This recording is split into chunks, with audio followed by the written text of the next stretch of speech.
So now we will come to the 5th day of the Navaratri, Devi worship. And on 5th day we worship the mother, the goddess, as Skandamata. And the mother of Skanda. Skanda is Subramanya. So in that form we find her keeping Lord Subramanya on her lap. And Subramanya is a form that stands for both jnana and karma, wisdom and action. So I'm sure there is something to also read between the lines in terms of this form. Yes. So Skandamata actually symbolizes bringing together the practical wisdom and action. It is said that Shiva Tattva is the blissful principle, calm and disengaged from action, whereas Devi Tattva is more action oriented, and she is the one responsible for all the activity in creation. So we generally know how women are more action oriented, multitasking, balancing. So that is the attribute of Skandamata. So when you're talking about Jnana Tattva, I was just thinking, not only in our Indian mythology or Indian cultural perspective, even in Grecian culture, if you see, we have different goddesses who symbolize certain virtues. So Athena, for example, she's a goddess, considered the goddess of wisdom, and she's supposed to have emerged from the forehead of her father, and that is very symbolic of her sharp intellect. And when she emerged from her father's forehead, she also seems to have come out as a fully grown adult. So the adult temperament in her and the sharp intellect in her is what leads to the wisdom that she represents. In fact, for any activity that needs foresight, planning, rationality over emotion, they refer to goddess Athena. So it's not just in Indian traditional perspective that we have different forms of goddesses standing for certain virtues. Yeah, even in other civilizations, I'm sure there are certain representations of this kind, right? Yeah, so ma'am, from the Greece civilization, like now that you spoke about Athena, in the early centuries of Greece, there was this law that women cannot practice medicine, neither can they even study or practice. So there was this girl by name Agnes, and she was a perfect, the reason we call her a perfect combination, or rather I think she fits into this bill, is because she not only wanted to study and also practice. So she thought through how does she make that happen. She dressed herself as a man and she studied medicine, and she was the first one to start practicing. She was a practicing midwife and she delivered babies safely for a lot of women. And her practice had become so popular that she had to actually at one point of time prove to the society that she is a woman. Okay. And when that happened, all the women who she treated till then very successfully had stood by her, so much that the Greece law had to be changed. And they had to change it to allow women to study and practice medicine. So she is like a person who not only wanted to gain wisdom but also put it into action, and she didn't take a step back to achieve that. So that was a fantastic story, Aruna sister. Actually, the other aspect of Skandamata is motherliness, and I think that also is something very important as women we must dwell upon. In fact, could you share with us the story the other day you were talking about? The siege. Yeah, the siege of, so there was this German small town which was, actually they were defeated in war and they were supposed to be taken over. And all the women were given a chance to carry whatever they could on their shoulders. It's a safe passage, but you can carry whatever you can. And they chose to carry their husbands on their shoulders so that the husbands don't, get to stay back and, get captured and, suffer a sentence or things like that. So a woman can actually treat or can actually be motherly to any relationship in her life. Be it a husband, be it a son, a mom, she can be a mother to her own father. This brings me to a point that Swami tells us how we must, this is an advice that Swami gives his teachers. So when he says, when your students come to you, treat them as prema putras. So you need some amount of motherliness to be able to do that. Your own children are kama putras born out of desire, but the children whom you teach are prema putras whom you should treat with love. So that ability to exude motherliness is something that is also very typical of maybe I should say a gift bestowed on womanhood itself. Absolutely. Right. Shall we go to the sixth day of... Yes. So on the sixth day, we worship Katyayani Mata. And Katyayani Mata is the manifestation of Devi Durga to slay Mahishasura. And later on, she was born to sage Katyayan. And this mother symbolizes the anger that arises in creation to restore dharma and truth. So in us, I feel it manifests in us as an ability of combating adharma in our life, and also standing up for something which is right, or something like that. Yes. Do you think in your professional experience, did you have any such situation where you had to stand up for something?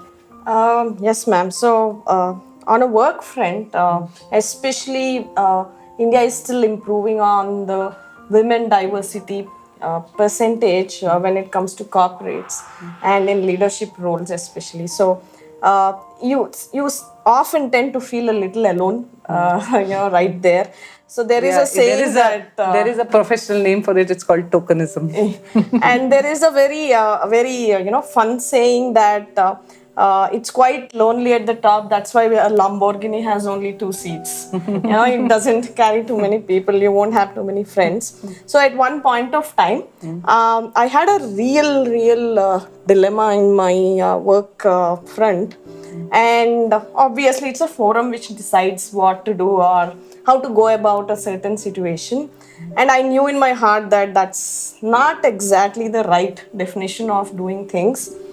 So it happens, so like if there's a context, so this right definition keeps changing according to the situation, context, and I knew perhaps the situationally it's right, but it's not that right. If I keep asking myself, will Swami call this right? No, he won't call this right, because this is not that universal fundamental right. And then I always have this habit. I try and do as much as I can. Then I'll look at him and I'll say, look, I did my best and I want to sleep peacefully on my pillow saying, Swami, I gave my 100%. So he came in my dream and I was very upset sitting in front of him, and I told him, Swami, I have this problem. I do not want to go into work tomorrow with this on my mind. You have to help me. Then he said, yeah, I will help you. Who else will help you? But I did give you something called a viveka. Viveka is the power to discriminate right and wrong, which I didn't give to every being I created. I gave you guys, you human beings, this particular power. Use it. I said I used it and I know it is not right. No, I mean, what do I do? He's like, don't sit back when you know something is not right or wrong. Stand up, make your point. But you should also know that when you make your point, you should make it with no ego. You should just tell yourself, this is right. I will not do this because this is wrong. This is fundamentally right. So just say that, make your point to that group or anything or any situation and take a step back. So do not eat up yourself after you say this is right and then you see 9 other guys, folks looking at you. Really? Do you want to do this? Which is perhaps in that situation not so right for them. So I had this beautiful dream. It was an all-night dream and I was discussing a lot of stuff with him. And from that day onwards, I've learned to not just say what is right. I have changed my signature to do the right thing. On my every official email goes out from my mailbox. It says do the right thing. So there are a lot of things which stopped coming to me, because of that tagline. Okay. And they have that mental barrier now. And looking at my signature, everybody thinks that I'm saying that to them. I'm actually saying it to myself. So it's a very powerful lesson which he's taught me, stand up for the right things. Yeah, so while listening to you, I quickly was remembering a Chinna Katha that Swami tells about how to decide what's right and what's wrong. So Swami says there were these 4 friends who began a cotton business. So they had a stockyard to keep their bales of cotton, and then they had some rat menace. So they got a cat in to help them out with that. Now, they loved the cat so much, they wanted to tie a jingle and a gold one around its paw. So one day when this cat jumped from the heap of the bale of cotton and, jumped down, it hurt one of its paws. So they very lovingly tended to the injury and tied a bandage around it. And in a couple of hours or so, the bandage came loose, and then there was a trail of cloth that was going behind the cat everywhere from the bandage. It so happened that the cat crossed the fireplace, and that trail of cloth caught fire. Now, in panic, the cat went all around, and the entire go down caught fire. So everything was turned to ashes. And now the 4 friends come together, and they are having an argument about how do we compensate for the loss. So what they had done is, because they all loved the cat, each one had taken responsibility. Yeah, taken the responsibility for one leg of the cat. So they said the leg that got wounded, had the injury and had the bandage, was the cause of the fire, and that's why we lost everything. So the person who was responsible for that leg should compensate the loss. So the matter went to the court, and the judge listened to both sides of the story. And then the judge gave an interesting verdict. He said, it is the 3 healthy legs that actually took the cat to where it went for it to catch fire. So actually the 3 people who were responsible for the healthy leg should be paying the compensation. But now what is the whole point of the story? You know how Swami tells these stories? He says, for every issue at hand, there is this question of what is right, what is wrong. He says there is always a worldly point of view and a godly point of view. And the minute we start learning to look at things from the godly point of view, we will start doing the right thing. Okay. And the second point that you made was about being able to discriminate. And my mind goes back to this discourse, I'll remember, in July 8th, the discourse that Swami gave, 1971, on the campus, the inauguration of the Anantapur campus. We were talking about how he started that as the first women's campus. So in one of those things, tips, that discourse is full of tips for women. And one of the things that Bhagawan says in that discourse is, Swami says how women have to be trained in certain sensitivities. And a very beautiful example Swami gives is, when there is something that is dishonorable or unpleasant about your family, that's not something you put on display in the public forum. Unlike the social media posts that we see today, probably, it's a contrast. Every problem. Yes. So Swami gives the example, and Swami typically beautifully picks a simile or an image to drive home that profound point. So Swami says here, look at Lord Shiva. He has the moon on his forehead in display for everybody to see, and the halahala, which is poisonous and harmful, he swallowed it and kept it in his throat. Because what is harmful, what is dangerous, what is not useful to the society has to be swallowed. The lady has to swallow what is not honorable and respectable for her family. And this is what brings me to the point that every point in time, a woman, or for that matter any human being, is faced with these 4 choices. The Swadharma, because she needs an individual stability. The Kula Dharma, because she's held more responsible than everybody else for the stability of the family. The Yuga Dharma, because we can give examples of Gayatri, Maitreyi, Gargi, Maitreyi, or any of the ancient. Yeah, any of the ancient, Savitri, Sita, everybody we spoke about. But with the spirit of the time changes. So there is a Yuga Dharma that is associated, and then there is Sanathana Dharma, which is the eternal value. So at every point in time, when we're talking about discrimination, when we're talking about what is right, what is wrong, we are caught in the web of these 4. And do we have a choice not to make a choice? No. We have to. Everybody. In fact, Arjuna himself at the battlefield was faced with all the four dharmas to choose from. Yeah. So, but I think one point we can make here about even this whole progression of different dharmas that you're talking about. In the times we are living today, it is becoming all-inclusive. In one sense. Now, for example, in a commerce sense, we talk about circular economy, sustainability. We are talking about including every element in our decision making. Similarly, feminism moved to womenism, where you have to, look at the woman as she is. And we are looking at how to incorporate her own spiritual dimension, her family, the significant people in her life. And that's the way to understand a woman. Unlike, just suffrage or voting rights or, the economic models, etc. So the human behavior itself is becoming expansive. So where the amazing part is, when India started talking about these things, it started with the holistic view straight. That means it starts from the atmic, the in to out. Yeah. While most of other ways of looking are from out to in. So it has a segmentation.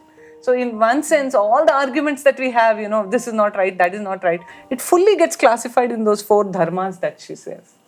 Yeah. So can we move on to the next form of worship that the goddess Yes, has? so we have come to day 7, Kalratri. And Kalratri is that Shakti who brings death of darkness and ignorance.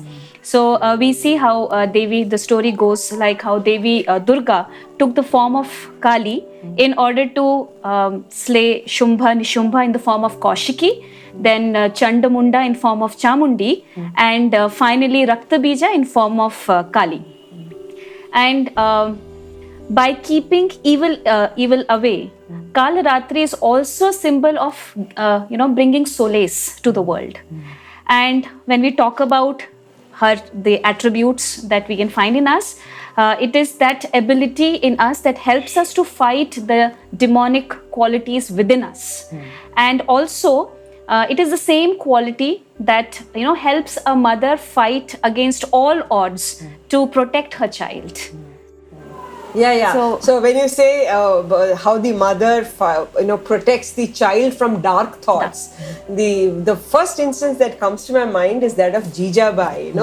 So there is this very interesting book that has come. It's called Shriman Yogi. As much as it is a biography of Shivaji, it is also the biography of Jijabai. And Jijabai was one of the examples that Swami quotes also. Yes, for exemplary motherhood. Exemplary motherhood. Yeah, so there is this very interesting episode that I read the other day where Shivaji actually was asked to surrender his son Sambhaji and to Mirza Jaipur Singh, and then because they were all under the command of Aurangzeb.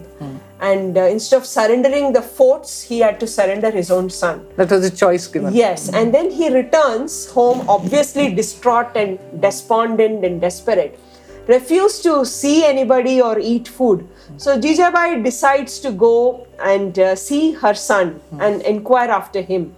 So she comes there and she knocks on his door. After a few minutes, she finds that there is some movement inside and the bolt is removed, but the door is not open still. She pushes the door open and she finds Shivaji standing with his back facing the door and his fists are clenched. And then Jijabai, in all her motherly love, calls out Shivba, and then he says, Ma, Shivba is dead. Your Raja is dead. I have lost my identity yesterday by surrendering my son in lieu of the forts. Maybe death is more beautiful. I do not have an identity to live for. The minute he says this, so that's one of the darkest phases of the son's life that she's seen. So she asks this question, she says, if this is what you intended, why did you drag me into your exploits? Then he says, he turns around. That's when he turns around and to face her. And then she's shocked at how he looks, how downcast he looks, disheveled and down, And then she says, maybe you forgot. I haven't. When I was following your father to become a sati, you fell at my feet and said, Ma, who will be there to see my exploits and my victory when I establish the Swaraj? Which is why I'm here today. Then he says, But Ma, there have been too many troubles and problems. How am I ever going to establish the Swaraj? And then she says, troubles? You're talking to me about troubles? And then she says, your father left me when I was 7th month pregnant. You were born in an unknown place, in some unknown person's house. I was with you as a 6-year-old son. I was the queen of a barren village. And I thought, if Pandavas had to lead a life of exile, if Lord Rama had to lead a life of exile, if gods had to go through this suffering, then who am I not to go through it? So I have one advice for you, she says. Don't talk to me about troubles and problems. I have one advice for you. If you indeed think that your life has to be taken, pick the sword, go to Mirza, fight in the battle. I would rather have a son who died fighting the battle than one who out of fear took his own life. I wouldn't want that blemish for myself. And the minute she says, it's a very poignant and powerful episode. The minute she says this, he falls at her feet and says, pardon me. And she says, never promise what you think you will not achieve. You know, from bringing her son who was meditating upon taking his own life, she brings him back to, I think that is the power that a mother can infuse in the child. It's like pouring prana. Yes, prana. And this is when she's talking about Kushmanda, which exudes and absorbs pranic energy. I was thinking of this episode actually. So that's a very, very, I think it needs a lot of inner strength. You have to draw out of your well of inner strength to be able to give it to somebody else.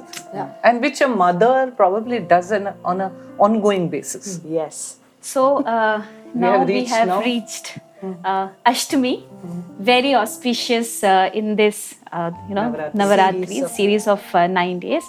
And we see all the houses are bedecked on Ashtami day. Everybody is, waiting to welcome and do puja for Mahagauri. And Mahagauri, we know, is the epitome of beauty and serenity. And all of us know the story goes like after killing all the demons, Kalratri, when she comes back, she is left with a dark skin.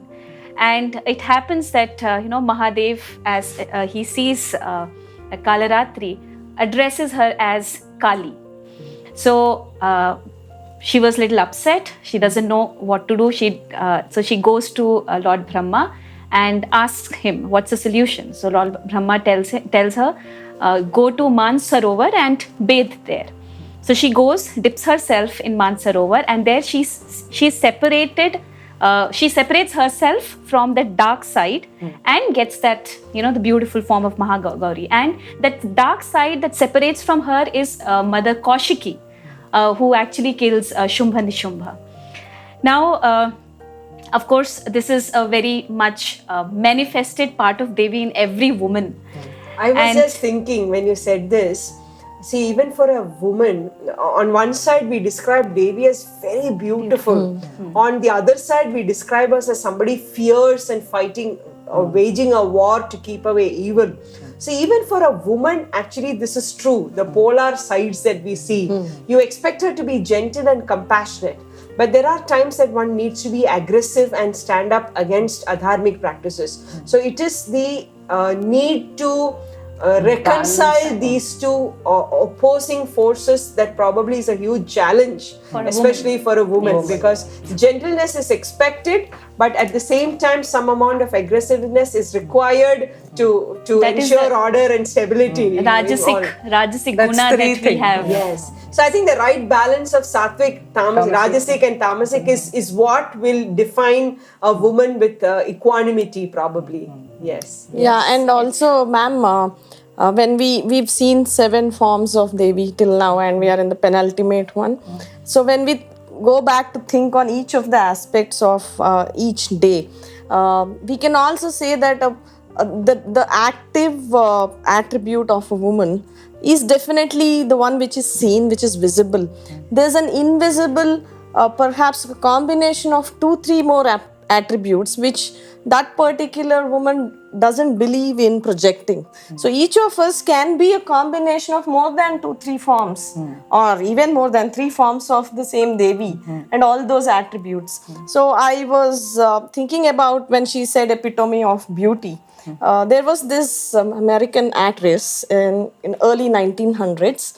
Her name was Hedy Lamarr. She was the most beautiful woman on earth at that point of time. But she just didn't refrain herself to just being beautiful. She acted in a lot of movies, obviously.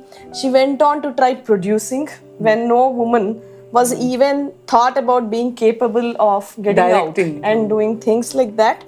And then she was also a co-inventor of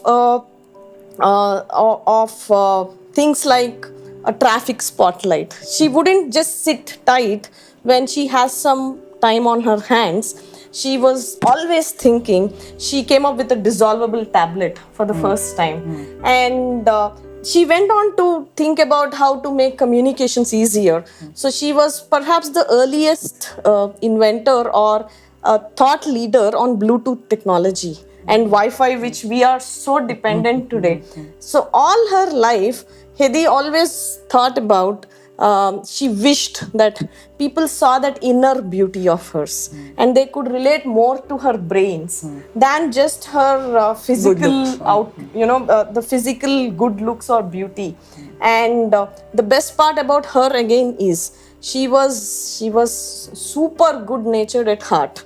So she would only think about if not in the sense of charity, you'd only think about using her brain, using her intellect and ability to come up with something which will be for larger good. Yeah, so I remember some time back when we were doing an orientation session for the students at Anantapur, we had also come up with this concept of as ladies, there is a tendency to spend time, energy, money on beauty parlors because everybody wants to look good. And today we probably live in this corporate culture which tends to hypothesize that external appearance will ensure success. So, or at least makes the first impression should be good. Yes. It's not that it is Swami was against this. In fact, I remember when Swami used to distribute saris to all of us, I remember he would specifically look at the person and then choose the color that would. So he was particular about appearance. I mean, all our dressing was the number of saris that Swami himself gave us. So these, but undue attention on what you externally looked like at the cost of nothing on the inner front is what is something that is imbalanced. Yes. So as much as we spend time on our beauty parlors to look beautiful, to do a manicure or a pedicure or a waxing or something, some similar treatment on the inside to look beautiful on the inside is something that is probably one of the things. And I'm also recalling, while going back to Greek culture, they also have a goddess Hestia. And she's a goddess of the hearth and the home. And one of the nice things about Hestia that I read was, she was very somebody who enjoyed doing her household chores, never finding it a tedium. So she's like a spiritual presence that ensures warmth, meaning and peace. Now this is something that is naturally expected of a woman. There isn't a need to compete with another gender to say why only me and why not somebody else. This is your natural prerogative, if you ask me, to be able to exude that. To beautify everything around you. Yeah, so that's why aesthetics is a large part of a woman's scheme of things. In fact, Suma, remember how Swami used to also be so particular about this? Yes, exactly. I actually recollect an incident when we were we have our ex-students and we were preparing for what we call as the Messengers Day, which was an alumni day. And we had made metal sheets. No, we had made a huge statues of both Nataraja and of Vishnu. I think that was the year when Rani also spoke on the stage. And so we had put these up, and on the Purnachandra stage against the blue velvet, this metal showed very beautifully. And right near the door, which is in the center, there were two long vases. and I don't remember, they were colorful ones with flowers in it. Swami came to see this whole stage setup before the program, and he stood in the center, and then we saw him replacing those two vases with metallic vases. That aesthetics of the shades to go properly. It was such a pleasing sight because he bothered about that small detail, to put that right. Talking about small details, I recall one more incident, and this might be interesting because we are all used to the saying cleanliness is next to godliness. And for a woman, it's important, right? Keeping the premises clean it's like part of the her aesthetics. primary duty also. I know everybody at home expects it to be done by the woman, right? So there was this time when this is something that one of my teachers narrated to me. So there was this time that she was waiting in the college. So Bhagawan was in what's called the common room in the college premises, where guests and Bhagawan was having I think their breakfast, and everybody was waiting in the corridor waiting for Bhagawan to come out. And ma'am had a picture of Swami which she wanted Swami to autograph for her. So she was waiting all ready and equipped to catch Swami to get the signature, which would be so precious. So she had even kept the pen on, cap out and pen ready to hand over to Swami when he would come out. So when Swami came out, and they waited for a few minutes, maybe 10-15 minutes, when Swami came out and he took the picture and he wanted to sign, when he started signing on it, the ink had dried up. It was a fountain pen and it wouldn't write. So natural instinct is to shake the pen. That's what we all did when we used fountain pens once upon a time. So to shake it and then the pen would start writing. Swami suddenly started making way, and everybody was wondering where he was going with the pen. And he made way because on the edge of the corridor of the round building, we have a small canal. Yeah, for rainwater outlet. So Swami walked till there and then he shook the pen. And it was such a small thing, if Swami shook the pen and there were ink drops which fell, there'd be 100 people who would want to wipe that off for themselves. And here was Swami was being so particular about such a tiny thing as that. That's leading by example, right? Yeah, absolutely. So sometimes we have to observe him to learn. And I think a lot of learning for the women's campuses come maybe not verbally and explicitly, but also from these small moments of crucial importance in terms of tiny details. And also, I think, to sum it up, it's like when you have higher consciousness, refinement comes in every action. It doesn't matter how small or big the action is, there is a refined sense with it. Yes. And that, I think, is what the mother goddesses represent, that supreme refinement. Finesse. Which comes out of high consciousness. Yeah, true. And also, not just this beauty that we are talking about, inner beauty, but Mahagauri also stands for spreading that beauty beyond herself. And of course, we are talking about Swami and how finesse, and that by observing him we can learn so much. We know just by Swami's presence, silence, smile, how his beauty and charm and grace used to just spread across. And also everybody. Yes, and I think from her, for us, it is like we must know and be aware of that responsibility that we carry, that we are somewhere responsible for the happiness of our own family members. So at home, we actually observe the day we are happy, our family is happy. The way we are moody, the whole atmosphere of the house is moody.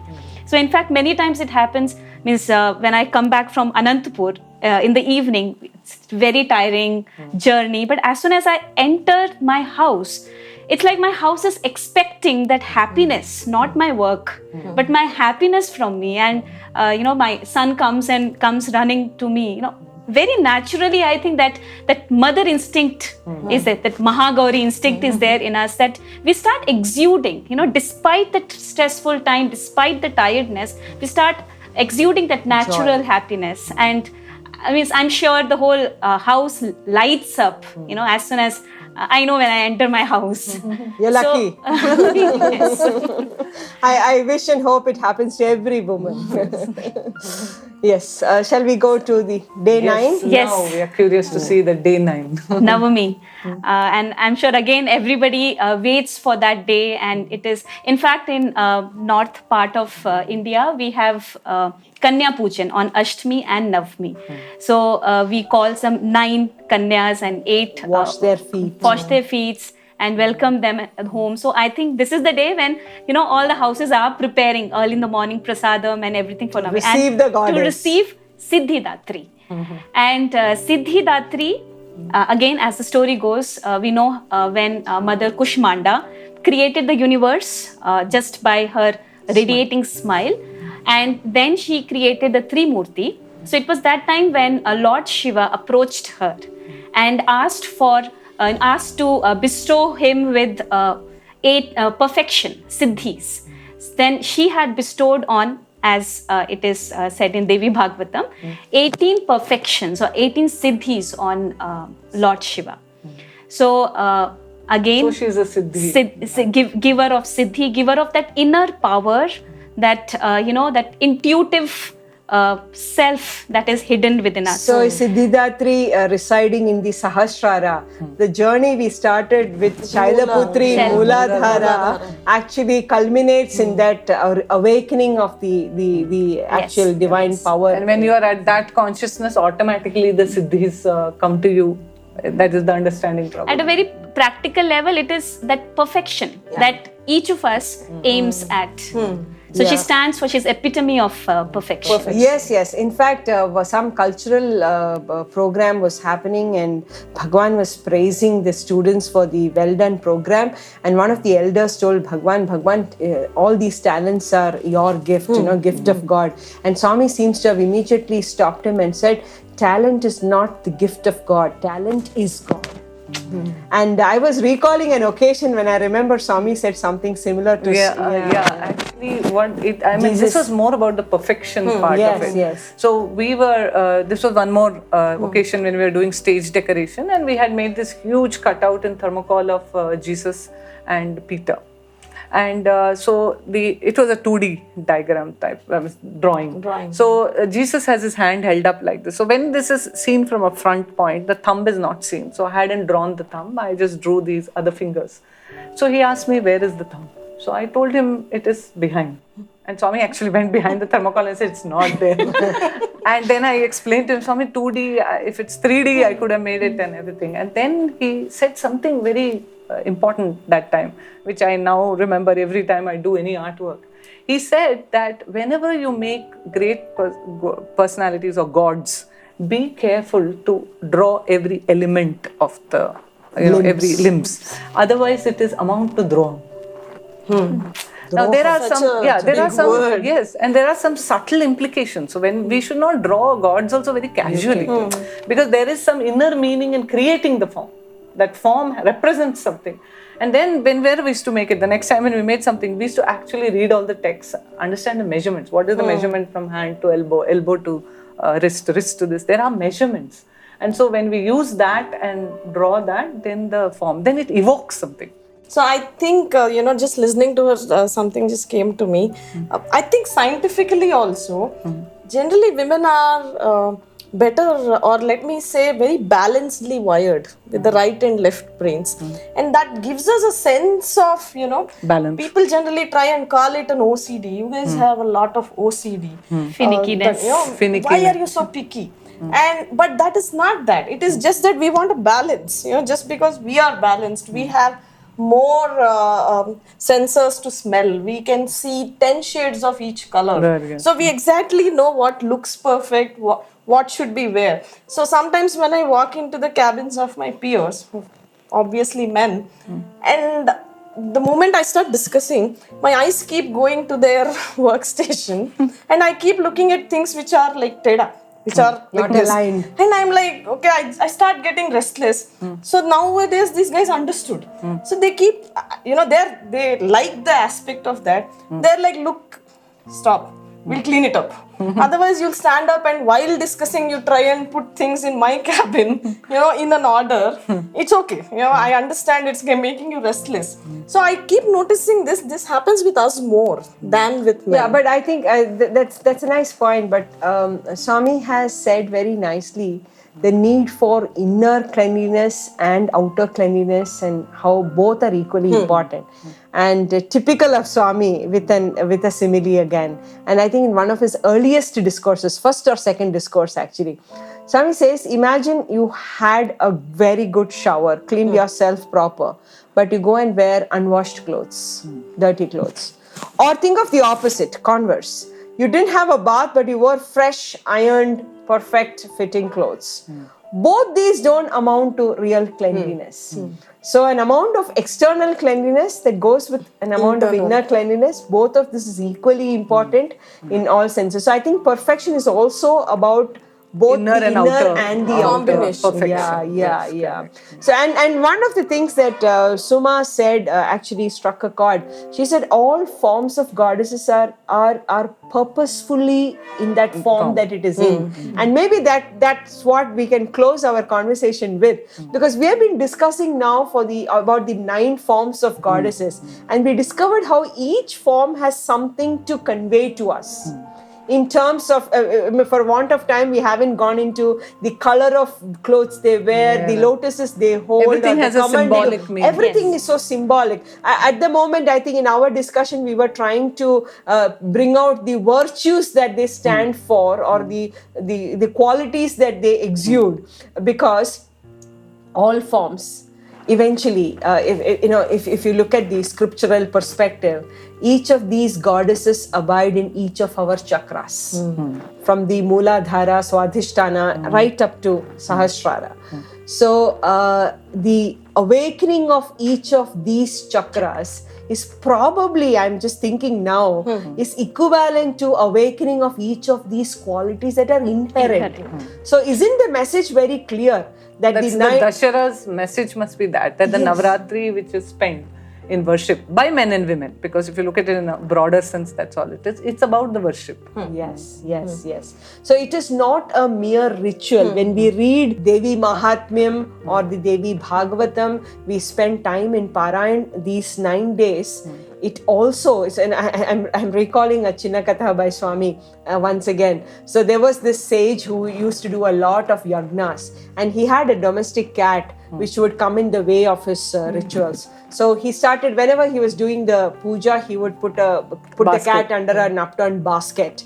And he would do it every time, that finally when his son, the hermit's or the sage's son, took over from him, the son by then had come to believe that this is a part of the ritual. So the son would look for a cat that he didn't have, bring the cat, put it under the basket, and then do the yagna. Now this is Swami's way of humorously telling us how sometimes we get caught in meaningless rituals. So now that the Devi Navaratri is here, and all of us engage in one or the other ritual, one of the most important things to think of is the spirit behind it. And reading of something like reading a text like Devi Mahatmyam is not a mere ritual, or following the 9 forms of worship, because every form, we hope, with this discussion, the tip of the iceberg has come out, that every form has something to offer to the personality of a woman, especially of a woman, because Devi is Adishakti and Parashakti. So right, ma'am. So when you just mentioned tip of the iceberg, so there is this alignment to an iceberg, a personality development or a personality coaching which is of late being done.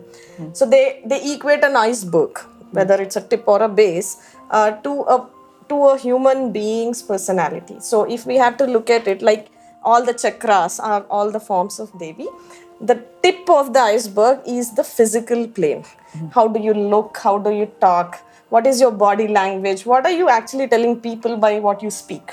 And then comes the mental aspect, which is, all the intellect you have, the courage, the self-confidence. Under the water, but still partly visible. Still partly little bit visible. Through the water. Not completely invisible, because your courage is visible, to a person who is very close to you or even watching you.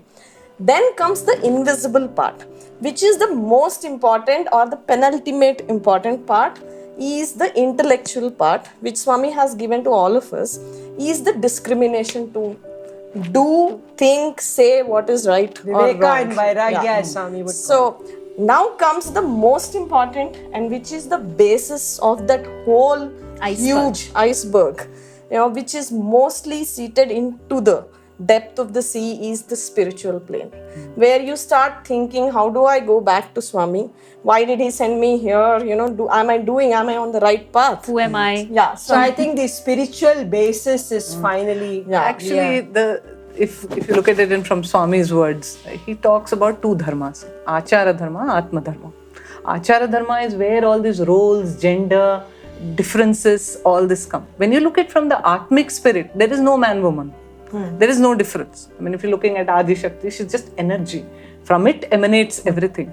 So from the Atmic point of view, if you were to look at everything, there is really no gender at all. So in the end of this whole journey, what we are actually reaching is this power or this Atmic reality, which is like way beyond all these differences of things. So if you look at it, it's not about the role of anybody. It's that Atmic spirit that we have to discover within ourselves. Yeah, so I was thinking of, Swami says there are three kinds of devotees, and maybe we can extrapolate that nice imagery and simile to ourselves. So Swami says, imagine a person who gets the fragrance of a flower. Okay, there is somebody standing somewhere and there is this fragrance of a flower coming. He or she can completely ignore it, not even notice. If you're not sensitive enough, you may not even notice that there is a fragrance that is wafting around you. There is a second category of people who acknowledge the presence of the fragrances. Yeah, there is some fragrance coming, and that's it. There is a third kind of people who say there is a fragrance. Where is it coming from? Go looking around and say, oh, this is a flower from behind the bush. So Swami says, even with respect to Godhead, it is like this. Some people don't really care about the presence or absence of God, like the presence and absence of the fragrance of the flower. Some people acknowledge it merely, but don't really go further than that. There are the others, and maybe we should be grateful to God when we somewhere probably figure in the third category, thanks to Bhagawan's grace, are at least trying to find what is the source of this fragrance. So even I would think if we extrapolated this to a womanhood, there are some women who probably as women we don't realize and recognize our inner potential and our power. There are some who say we are powerful and it ends there, limits. And there are probably the third category, or there should be amongst us, who say I am power, I have the power, and I must identify, go to the source of it so I can exude it because it's all in me.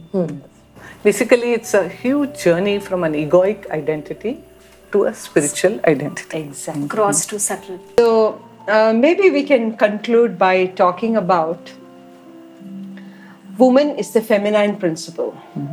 And the feminine principle is called the Adi Shakti or the Parashakti, Shakti. And the word Shakti means power. So isn't it equivalent to saying woman means power? So when all this conversation about woman empowerment happens, we are living in a world where the cyber town for the last 3 days have been arguing about whether it should be Kanyadan or Kanyaman. In such a time where people are trying to fit in progressive values to the essential cultural framework. The word women empowerment actually is required for somebody who does not have power. When women are themselves dynamos, the powerhouse of all energy and wisdom, where does the need for women empowerment itself come? Femininity itself is power. Only from a mode of understanding this, we move to a mode of comparison and competition with other genders. Does the question of empowerment arise? So we hope. So maybe the alternative narrative to this whole thing is that it's not about women empowerment, it's about women realization of her own powers. Yes. Which is what the entire Navaratri teaches us. In fact, a beautiful analogy in closing to remember is thieves entering a house. When would a house be robbed? Either if the watchman is not alert enough, and the gates are all open. Burglar alarm doesn't work. Yes. The owner is not conscious of the safety of his home, when the lights are all off, that's when thieves come in. Thieves don't come into a house where the watchman is alert and the lights are on and the owner is conscious of what is around him. Similarly, I would think is the case with women. When women are conscious and aware of their power, so realizing the power within, the inherent power within, reawakening it on and off by satsangs like this and conscious efforts, sadhana, spiritual practices like the Devi Mahatmyam read with the right spirit, not just as a mechanical ritual. All these things will probably contribute to reawakening the concept of powerhouses that women originally are. And this is what in this Navaratri we hope we are all able to do, to rekindle the energy that lies inherent in all of us. We are indeed grateful to Bhagawan that he gave us this opportunity, and we are the primary beneficiaries, I'm sure we agree, of this conversation. I know this whole exercise has allowed us to dwell on such great and lofty ideals. And there's a lot we can take from it first. Definitely. Yes. So we are grateful to Bhagawan for this opportunity to that he bestowed on all of us during the auspicious Devi Navaratri, to think of what glorious stature womanhood actually is, and how it's a gift. It's a gift from God.